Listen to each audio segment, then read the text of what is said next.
भगवान की मर्जी। एक व्यक्ति मंदिर में सेवक था। उसका काम मंदिर की साफ सफाई करना था। भक्तों और श्रद्धालुओं द्वारा दिए गए दान में से थोड़ा बहुत उसे मंदिर के पुजारी द्वारा दे दिया जाता। इसी से उसकी जिंदगी की गुजर बसर चल रही थी। वह अपनी जिंदगी से बहुत परेशान और दुखी रहता था। मंदिर में काम करते करते वह दिन भर अपनी जिंदगी को लेकर भगवान से शिकायतें करता रहता था। एक दिन शिकायत करते हुए वह भगवान से बोला, भगवान जी, आपकी जिंदगी कितनी आसान है। आपको बस एक जगह आराम से खड़े रहना होता है। मुझे देखिए कितनी कठिन जिंदगी जी रहा हूँ मैं।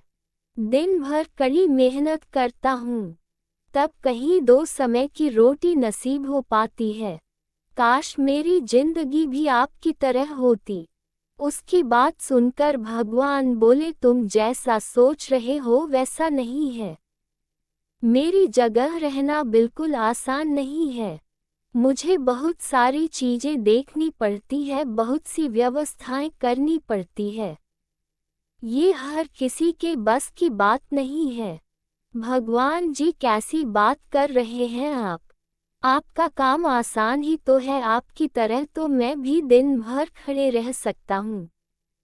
इसमें कौन सी बड़ी बात है? मंदिर का सेवक बोला। तुम नहीं कर पाओगे। इस काम में बहुत धैर्य की आवश्यकता पड़ती है। भगवान बोले, मैं जरूर कर पाऊंगा। आप मुझे एक दिन अपनी जिंदगी जीने दीजिए। आप जैसा बताएंगे मैं वैसा ही करूंगा। मंदिर का सेवक जिद करने लगा।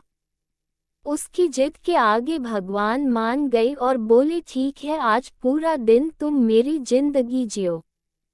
मैं तुम्हारी जिंदगी जीता हूँ, लेकिन मेरी जिंदगी जीने के लिए तुम्हें कुछ शर्तें माननी पड़ेंगी।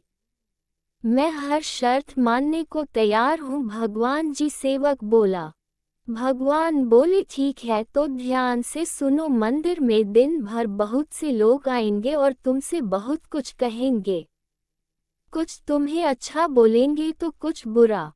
तुम्हें हर किसी की बात चुपचाप एक जगह मूर्ति की तरह खड़े रहकर धैर्य के साथ सुननी है और उन पर कोई प्रतिक्रिया नहीं देनी है।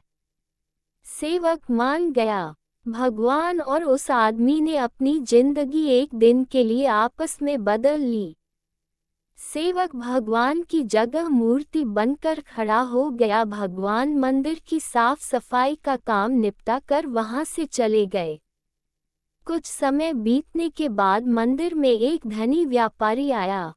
भगवान से प्रार्थना करते हुए वह बोला, भगवान जी, मैं एक नई फैक्ट्री डाल रहा हूँ। मुझे आशीर्वाद दीजिए कि यह फैक्ट्री अच्छी तरह चले और मैं इससे अच्छा मुनाफा कमा पाऊँ। प्रार्थना करने के बाद वह प्रणाम करने के लिए नीचे झुका तो उसका बटुआ गिर गया। जब वह वहां से जाने लगा तो भगवान की जगह खड़े मंदिर के सेवक का मन हुआ कि उसे बता दे कि उसका बटुआ गिर गया है, लेकिन शर्त अनुसार उसे चुप रहना था, इसलिए वह कुछ नहीं बोला और खामोश खड़ा रहा। इसके तुरंत बाद एक गरीब आदमी वहां आया और वह भगवान से बोला, भगवान जी, बहुत गरीबी में जीवन काट रहा हूँ, परिवार का पेट पालना है, माँ की दवाई की व्यवस्था करनी है, समझ नहीं पा रहा हूँ कि इतना सब कैसे करूँ। आज देखो मेरे पास बस 1 रुपया है, इससे मैं क्या कर पाऊँगा। आप ही कुछ चमत्कार करो और मेरे लिए धन की व्यवस्था कर दो। प्रार्थना करने के बाद जैसे ही वह जाने को हुआ, उसे नीचे गिरा व्यापारी का बटुआ दिखाई दिया। उसने बटुआ उठा लिया और भगवान को धन्यवाद देते हुए बोला, भगवान जी, आप धन्य हैं, आपने मेरी प्रार्थना इतनी जल्दी सुन ली। इन पैसों से मेरा परिवार कुछ दिन भोजन कर सकता है, माँ की दवाई की भी व्यवस्था हो जाएगी। भगवान को धन्यवाद देकर वह वहां से जाने लगा। तब भगवान बने मंदिर के सेवक का मन हुआ कि उसे बता दे कि वह बटुआ तो व्यापारी का है, उसे मैंने नहीं दिया है, वह जो कर रहा है वह चोरी है, लेकिन वह चुप रहने के लिए विवश था। इसलिए मन मारकर चुपचाप खड़ा रहा। मंदिर में आने वाला तीसरा व्यक्ति एक नाविक था। वो 15 दिन के लिए समुद्री यात्रा पर जा रहा था। भगवान से उसने प्रार्थना की कि उसकी यात्रा सुरक्षित रहे और वह सकुशल वापस आ सके। वह प्रार्थना कर ही रहा था कि धनी व्यापारी वहां आ गया।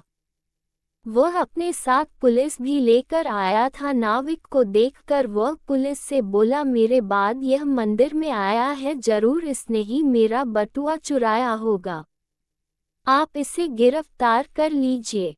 पुलिस नाविक को पकड़कर ले जाने लगी। भगवान बने आदमी को अपने सामने होता हुआ यह अन्याय सहन नहीं हुआ। शर्त अनुसार उसे चुप रहना था, लेकिन उसे लगा कि बहुत गलत हो चुका है। यदि अब मैं चुप रहा तो एक निर्दोष आदमी को व्यर्थ में ही सजा भुगतनी पड़ेगी। उसने अपनी चुप्पी तोड़ते हुए कहा, आप गलत व्यक्ति को पकड़ कर ले जा रहे हैं। ये बटुआ इस नाविक ने नहीं बल्कि इसके पहले आए गरीब व्यक्ति ने चुराया है। मैं भगवान हूँ और मैंने सब देखा है। पुलिस भगवान की बात कैसे नहीं मानती। उनकी बात मानकर उन्होंने नाविक को छोड़ दिया और उस गरीब आदमी को पकड़ लिया जिसने बटुआ लिया था। शाम को जब भगवान वापस आए तो मंदिर के सेवक ने पूरे दिन का वृतांत सुनाते हुए उन्हें गर्व के साथ बताया कि आज मैंने एक व्यक्ति के साथ अन्याय होने से रोका है। देखिए, आपकी जिंदगी जीकर आज मैंने कितना अच्छा काम किया है। उसकी बात सुनकर भगवान बोले, ये तुमने क्या किया? मैंने तुमसे कहा था कि चुपचाप मूर्ति बनकर खड़े रहना, लेकिन वैसा ना कर तुमने मेरी पूरी योजना पर पानी फेर दिया। उस धनी व्यापारी ने बुरे कर्म करके इतना धन कमाया है। यदि उसमें से कुछ पैसे गरीब आदमी को मिल जाते तो उसका भला हो जाता और व्यापारी के पाप भी कुछ कम हो जाते। जिस नाविक को तुमने समुद्री यात्रा पर भेज दिया है, अब वह जीवित वापस नहीं आ पाएगा। समुद्र में बहुत बड़ा तूफान आने वाला है। यदि वह कुछ दिन जेल में रहता तो कम से कम बच जाता। सेवक को ये सुनकर एहसास हुआ कि वह तो बस वही देख पा रहा था जो आंखों के सामने हो रहा था।